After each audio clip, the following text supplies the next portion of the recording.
আমাদের নজর রাখতেই হবে হাওড়ার দিকে, কেননা হাওড়ার আন্ডারগ্রাউন্ডে যে পাইপলাইন রয়েছে সেই পাইপলাইনে ফাটল, আবার অন্যদিকে পানীয় জলের সংকট, আর এর মাঝেই ভিটে মাটি হারানোর আশঙ্কা তৈরি হয়ে গিয়েছে, কেননা ডাম্পিং গ্রাউন্ডে ধস নেমেছে, একাধিক বাড়িতে ফাটল। এক কথায় ত্রিফলায় বিদ্ধ হাওড়ার বেলগাছিয়ার বাসিন্দারা। একদিকে পুলিশের পক্ষ থেকে মাইকিং করা হচ্ছে, অন্যদিকে জেলা শাসক আশ্বাস দিচ্ছেন, কিন্তু তারপরেও অশনি সংকেত কিছুতেই কাটছে না, কেননা একদিকে পানীয় জলের সংকট আর এর মাঝেই ভিটে মাটি হারানোর আশঙ্কা তৈরি হচ্ছে। কোথায় যাবেন তারা? আশঙ্কায় উৎকণ্ঠায় কাটছে দিন। বাড়িতে যে বাচ্চা আছে এবং বয়স্ক মানুষ আছে তাদেরকে নিরাপদ স্থানে রাখুন।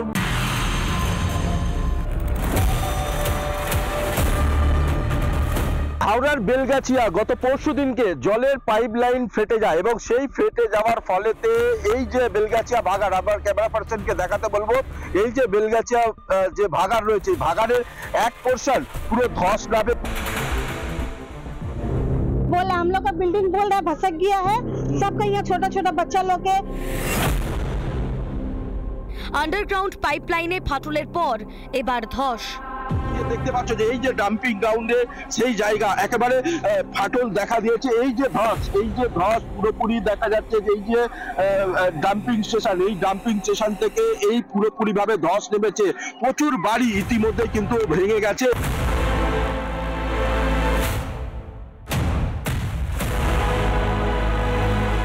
এই এলাকার অন্য স্তরে মানুষকে সরিয়ে যেতে বলা হচ্ছে, কারণ যে এই যে বড় আকারের যে ফাটল, এই যে বড় আকারের যে ধস, এই ধস গিয়ে দাঁড়িয়েছে প্রায় 20 एकड़ জমি নিয়ে এই ফাটল ধস নেমেছে। हम लोग जाएंगे कहाँ? बच्चा लेके जाएंगे कहाँ? बहुत सारा सामान भी है, सामान का पहले दिन सामान तो आ जाएगा, लेकिन बच्चा लोग लेके जाएंगे कहाँ? আর থাকার জন্য বলা হচ্ছে, কোথাও যদি কোনো রকম নতুন ক্র্যাক হয় সেটা আমাদেরকে জানানোর জন্য বলা হয়েছে। আমরা এখানে থাকছি, বাট আলটিমেটলি যারা এক্সপার্ট আছেন, যারা ইঞ্জিনিয়ার আছেন, তারাই বলবেন যে কতটা কি ক্ষতি হয়েছে এবং কি হবে।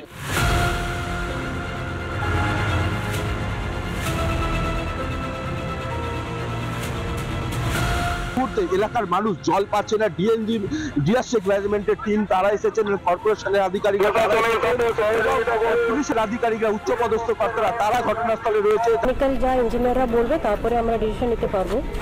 এই মুহূর্তে আমরা একটু ইঞ্জিনিয়ারদের টিম সাথে একটু বসছি, আর এখানে একটু জলের সমস্যা যা যা বিভিন্ন ওয়ার্ড থেকে আসছে তার জন্য আমরা অ্যাডিশনাল ওয়াটার সাপ্লাই কেএমসি থেকে কিছু ট্যাঙ্কস নিয়ে আসতে হচ্ছে, তারপরে হুগলি থেকে 3-4টে মিউনিসিপ্যালিটি, এখান থেকে আমরা অ্যাডিশনাল ওয়াটার সাপ্লাই পিএইচই ডিপার্টমেন্টকেও আমরা রিকোয়েস্ট করছি। পরিস্থিতি ভালো নয়, এটা তো বাস্তব। অনেক বাড়িতে ঢুকে ঢুকে দেখলাম সেখানে অনেক ক্র্যাক হয়েছে।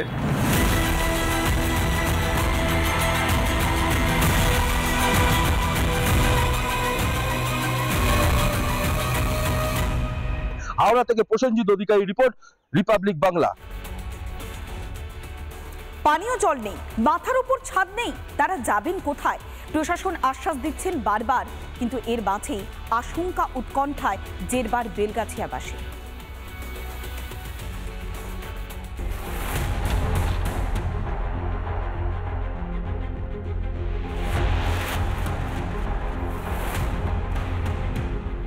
সব যেন ছারখার, জলের পাইপলাইন বিপর্যয় থেকে ধস, সব যেন লন্ডভন্ড হাওড়ার বেলগাছিয়ার ডাম্পিং ইয়ার্ড অঞ্চলে। পরিস্থিতি এতটাই ভয়াবহ, যখন তখন ধস নামছে এলাকায়, দফায় দফায় ভেঙে পড়ছে বাড়ি, ল্যাম্পপোস্ট।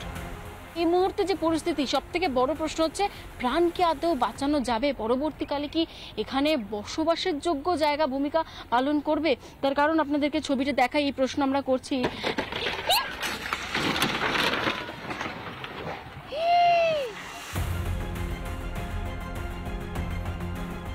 এলাকা জুড়ে প্রবল উৎকণ্ঠা, শুরু হয়েছে এলাকাবাসীদের অন্যত্র স্থানান্তরের কাজ। এর মধ্যেই বাড়ি বাড়ি গিয়ে স্থানীয়দের সঙ্গে কথা বলেন বিধায়ক মনোজ তিওয়ারি।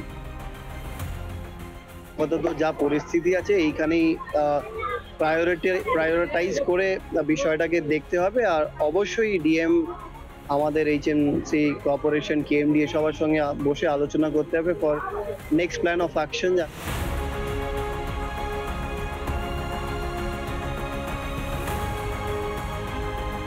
এরই মাঝে উত্তর হাওড়া জুড়ে প্রবল জলকষ্ট, হাপিত্তেশ করছেন স্থানীয়রা। পরিস্থিতি মোকাবেলায় কলকাতা থেকে পাঠানো হয় জলের ট্যাঙ্ক। কবে মিটবে জলসংকট, দিন গুনছেন এলাকাবাসী। ঐন্দ্রিলা ঘোষ ও প্রসেনজিৎ অধিকারীর রিপোর্ট, রিপাবলিক বাংলা। শিশু স্বাস্থ্যে বারবার সমঝোতা, এই দৃশ্য দেখতে দেখতে অভ্যস্ত হয়ে গিয়েছে গোটা রাজ্যবাসী। আর এবার পানীয় জলের বন্দোবস্ত নেই বিদ্যালয়ে, তাই প্রতিবেশীর বাড়ি থেকে পানীয় জল এনে মিড ডে মিলে রান্না করা হচ্ছে। এই অভিযোগকে সামনে রেখে দফায় দফায় বিক্ষোভ দেখাচ্ছেন অভিভাবকরা, এমনকি শিক্ষকদেরকে তালাবন্দি করে তারা দীর্ঘক্ষণ বিক্ষোভ দেখায়। তাদের একটাই দাবি, পানীয় জল। পানীয় জলে স্থায়ী বন্দোবস্ত করতে হবে স্কুলে। শিক্ষকদের তালাবন্দি করে বিক্ষোভকে কেন্দ্র করে উত্তাল হয় উত্তর দিনাজপুরের ইটাহারের শুলিয়াপাড়া প্রাথমিক বিদ্যালয়।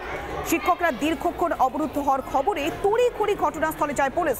বিক্ষোভের জেরে বিশুদ্ধ পানীয় জলের ট্যাঙ্ক পাঠানোর আশ্বাস দিয়েছেন ব্লক উন্নয়ন আধিকারিক। তালা মেরেছি স্কুলে বাচ্চাদের জলের সমস্যা, ওই জন্য। কতদিন ধরে? প্রায় 6-7 মাস ধরে। আমরা সমস্যা আমাদের একটাই, আমাদের সমস্যা হচ্ছে বাচ্চারা জল পায় না। মাস্টার অনেকবার অ্যাপ্লিকেশন জমা দিয়েছে বিডিও স্যারকে, বিডিও স্যার মানে জমাটা নিয়েছে, কোনো জলের ব্যবস্থা করেনি। তারপর হচ্ছে আমাদের বাচ্চারা স্কুলে এখানে খেতে দেয়, খেতে দিলে পরে প্রত্যেক বাড়ি বাড়ি যায় বাচ্চারা, মানে থালা ধুতে যায়। ইন্টারহারে সব জায়গাতেই প্রবলেম হয়, ওয়াটার লেভেল এখানে নেমে যায়। আমরা পিএইচকে বলেছি, পিএইচি ট্যাঙ্কার নিয়ে চলেও গেছে অলরেডি, জল যাতে পেয়ে যায় এই ব্যবস্থা আমরা করে দিয়েছি অলরেডি। রাজ্য জুড়ে দিকে দিকে আক্রান্ত হচ্ছেন হিন্দুরা, আর এবার সনাতন সম্প্রদায়ের অপমান করা হচ্ছে। কেননা তারাপীঠের যে মহাশ্মশান, সেই মহাশ্মশানের উপরে জল প্রকল্পের কাজ করা হচ্ছে, আর সেখানেই রয়েছে বৈষ্ণবদের সমাধিস্থল। কিভাবে বৈষ্ণবদের সমাধিস্থলের ওপরে এইভাবে জল প্রকল্প তৈরি করা যায় তা নিয়ে বারবার প্রশ্ন তুলেছে বিজেপি। এবার হিন্দু ঐক্যের পাশাপাশি হিন্দু ভাবাবেগে আঘাত কিভাবে করা হয় তাই সরব হয়েছেন বিরোধী দলনেতা। বৃহত্তর আন্দোলনের হুঁশিয়ারিও দিয়েছেন তিনি। লক্ষ্য সংখ্যালঘু তোষণ।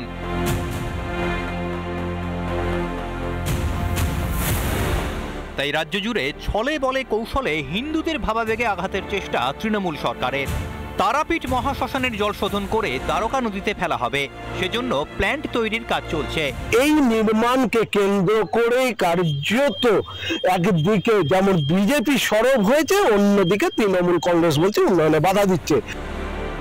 সেই জল প্রকল্পকে কেন্দ্র করেই হিন্দু আবেগ নিয়ে ছিনিমিনি খেলা শাসক দলের। বেশ কিছু মানুষের বা ওখানকার স্থানীয় যারা বিজেপি নেতৃত্ব রয়েছে তাদের দাবি যে ওখানে বৈষ্ণবদের সমাধিস্থল ছিল, যে জায়গাতে এই প্ল্যান তৈরি করা হচ্ছে।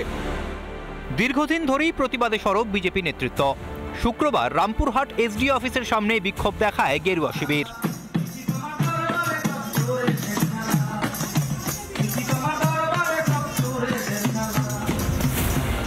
সনাতন ধর্মের এই অপমানের প্রতিবাদে গর্জে ওঠেন Suvendu Adhikari.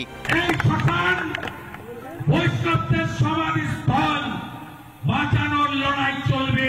National green tribunal তার নির্দেশ অমান্য করছে। হিন্দুদের প্রতি এই ছিনিমিনির বিরুদ্ধে আইনি লড়াইয়ের পাশাপাশি রাস্তায় নামার হুঁশিয়ারি বিরোধী দলনেতার। বাসন্তী পুজো রামনবমী শেষ হলে গোটা রাজ্যের বৈষ্ণব সমাজকে নিয়ে আমরা তারাপীঠ মহাশ্মশান অভিযান কর্মসূচির ডাক দেব।